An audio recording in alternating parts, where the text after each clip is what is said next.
Hey fam, it's Alicia from Beyond Measure Education, and today I want to share with you 5 tips that is going to help you absolutely crush it when you are homeschooling your neurodivergent child. Now, as we know, the public school playbook doesn't exactly work for our kiddos because our kids learn differently, and different is absolutely wonderful. The best thing about homeschooling is we have the power. We have the power to choose the curriculum, to design our environment to fit our kids' needs, right? So we can cater the educational experience to make sure our kids get exactly what they need. Now, like I said, I'm going to share with you 5 tips. And these 5 tips, I don't know if I said it, but they actually work. Yes, ma'am. Yes, sir. They actually work. How do I know this? Well, I've used them with my own neurodivergent kiddos. And over the last 18 years, I've taught special education, and I've used these tips as well, tips and strategies as well, with my neurodivergent students, ADHD, autistic, dyslexia, all that good jazz. So I'm coming today, 5 tips that you can use right now today. Pretty simple, and they actually work. So stay tuned. Tip number 1, flexibility. Flexibility, say it with me. Flexibility over rigid, okay? Now, what do I mean by that? The freedom of flexibility. We know that our neurodivergent kids, they thrive on routine. They like to know what's next, but also they don't like to be boxed in, okay? They don't like to be boxed in and restricted. So there has to be some wiggle room, right? So when you have a flexible schedule instead of something that's very rigid, you leave room for adaptability. So this gives us 2 things for our kids. It gives them security, right? And knowing what's happening next, but also it gives them a little bit of freedom, okay? So what you want to do, instead of saying we're going to have math at 9 a.m., we're going to have science at 11, instead of doing that, we would say, let's have math in the morning, math and science in the morning, language arts and history in the afternoon, and maybe creative projects in the evening. So it gives you wiggle room, right? And it takes the pressure off you and off the kiddos as well. So you're not stuck in the box either, okay? So remember, flexibility. Give yourself some grace. Give your child some grace, okay? Flexibility.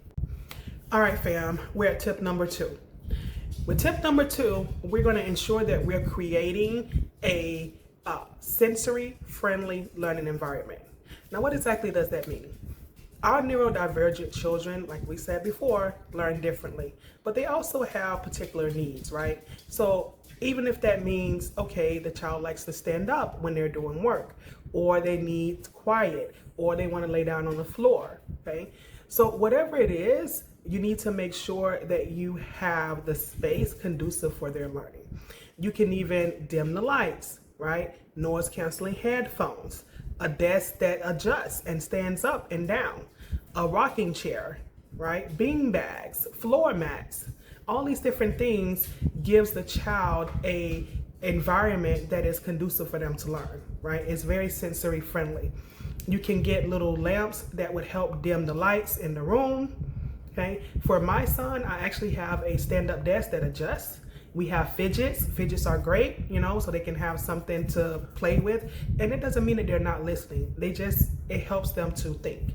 So think about those things when you are creating their learning space. We want to ensure that it is a sensory-friendly space and that it is a space that is conducive for their optimal learning. Tip number 3, we're going to use our kids' strengths. We're going to use their strengths as a starting point. All kids have interests, right? And a lot of times our neurodivergent kids have like very extreme interests where they're focused on particular things in that particular thing.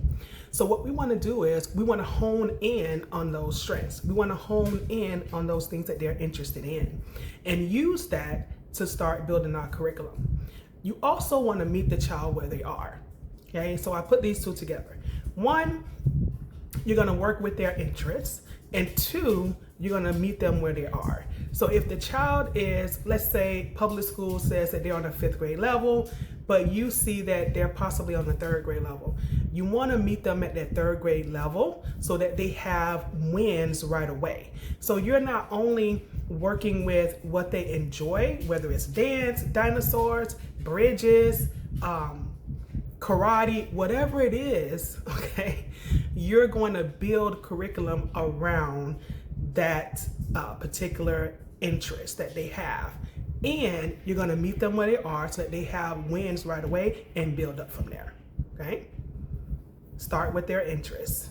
All right, fam, we're almost there. Tip number 4, okay? Tip number 4. With tip number 4, we're going to chunk the lessons. We're going to chunk the lessons. Now with chunking, what you do is you take larger lessons and you break them up into bite-sized pieces, right? And then we feed it to them, okay? So we're going to chunk up these larger lessons that may be like an hour long, 40 minutes long. And instead, we're going to introduce it and teach it at smaller increments, like 10 to 15 minute sections. And then we're going to give a small mind break, okay? So chunking it helps our kid to digest it a lot easier, and they're not sitting for long stretches of time, which we can really and truly mess with their attention. We know that, right? And so it will give them a small break after that 15 minutes, a little mind break, maybe like 3 to 5 minutes break, and then we'll come back, okay? So remember that you're gonna chunk the lessons into smaller bite-sized pieces and feed it to them, okay?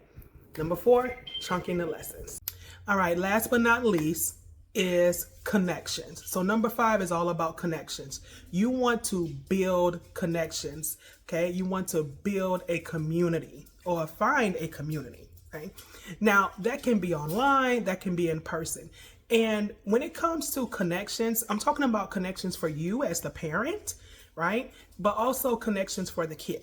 So with connections for our children, we can do co-ops, pods, micro schools, or even have like a little elective that they may go out and do. You know, karate, dance, art, they may take this class once a week. Now for you as the adult, you need connection as well. You need community as well, because you're not alone. And you need to understand that you're not alone and that there are people who understand what you're going through. You're not crazy, okay? You are not crazy. I'm telling you that, okay? There are people who get you and who understand that you have a neurodivergent child and they have very particular needs. And sometimes they may drive us a little cuckoo for Cocoa Puffs. So you need that community to lean on, to have that support and kind of bounce ideas off each other and know that, you know what, Sharon's going through the same thing I'm going through, right? So maybe I could get some ideas from her, right? So you need that community. And I'm here for you.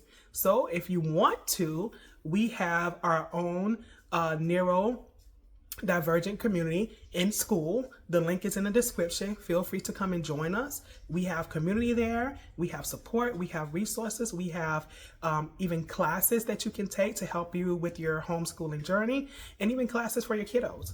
So it's all free. Feel free to join us, okay? All right, fam. So let's give a quick recap. 1, we're going to create a rhythm. 2, a sensory-friendly environment. 3, we're going to build on their strengths. We're going to start with their interests and build up their confidence. 4, we want to chunk the lessons, 10 to 15 minute increments. And 5, we want to find connection, right? And again, I'm here for you. I'm here for you. We have the school community, the Black Neuro Homeschool Hub. The link is in the description. Feel free to join us. And if this video has helped you in any way, please feel free to like, subscribe, and share this video with others. And if you could, in the comments, tell me what has worked for your child. What has worked for your neurodivergent child? That comment may absolutely help another parent, right? Until next time, I'll see you around.